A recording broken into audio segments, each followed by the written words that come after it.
Et pourquoi Brel et Jacques Brel aujourd'hui et ce matin? Bonjour Mélanie, bonjour Laurent. Tout simplement parce qu'il fait partie des artistes des grandes signatures dont les manuscrits sont vendus aux enchères. C'est aujourd'hui à Paris. C'est aujourd'hui. Ce sont des trésors.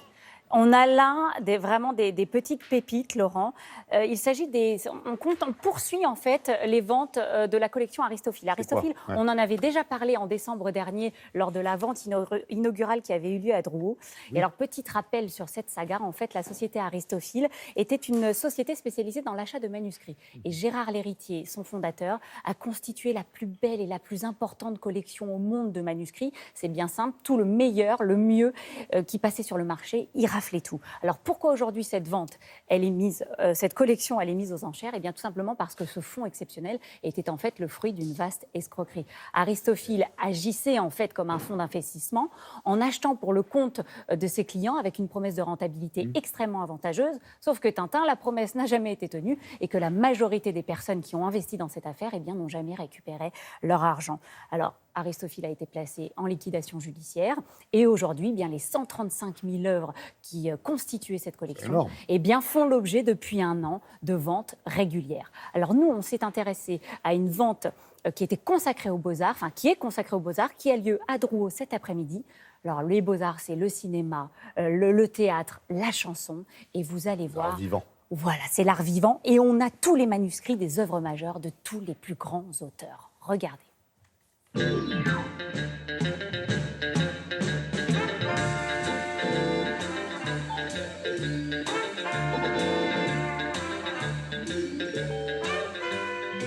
Cette vente est exceptionnelle parce qu'on y retrouve tous les personnages importants et influents du 19e et surtout du 20e siècle.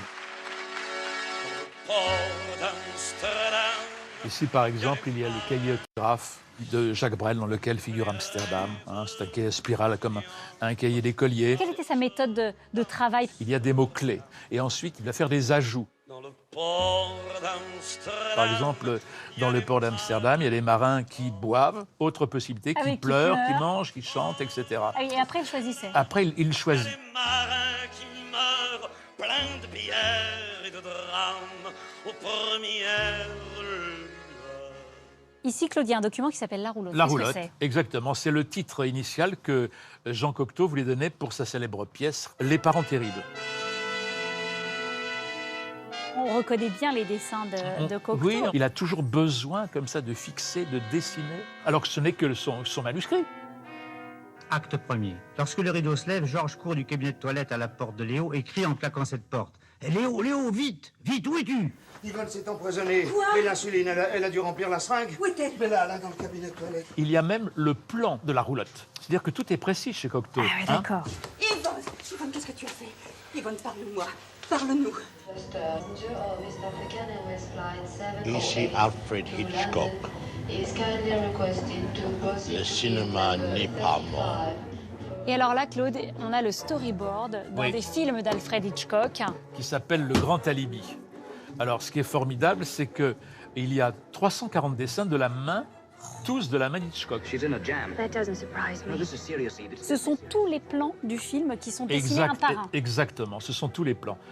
Hitchcock avait une formation de dessinateur, donc c'est précis. Là, on voit un personnage qui met la main sur la porte ou l'autre qui met la main sur l'épaule d'une femme. Any sign of the police? No sign. Hitchcock ne regardait, paraît-il, jamais dans le viseur de la caméra, mais était tellement aidé par ses dessins, il avait déjà tout visualisé. Tu vois mes pieds dans la glace? Et alors là, Bon, là, Claude, on a du Godard. on a une pièce formidable, le manuscrit du scénario du Mépris. Et mes chevilles, tu les aimes? On voit que tout est très écrit, tous les dialogues sont écrits. Tous les dialogues sont écrits. On a toujours l'impression qu'avec Godard, c'est l'improvisation.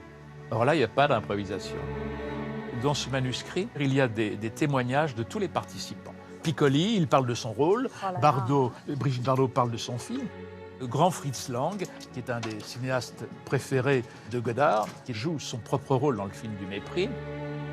Ce qui est formidable, c'est pour ça qu'on continue à faire ce métier, c'est d'avoir eu entre les mains et de proposer un scénario qui va et qui a révolutionné le cinéma français. C'est quand même extraordinaire. Regardez, je vous en montre une petite dernière, Laurent. L'une des pièces, les phares de la vente, elle se trouve ici.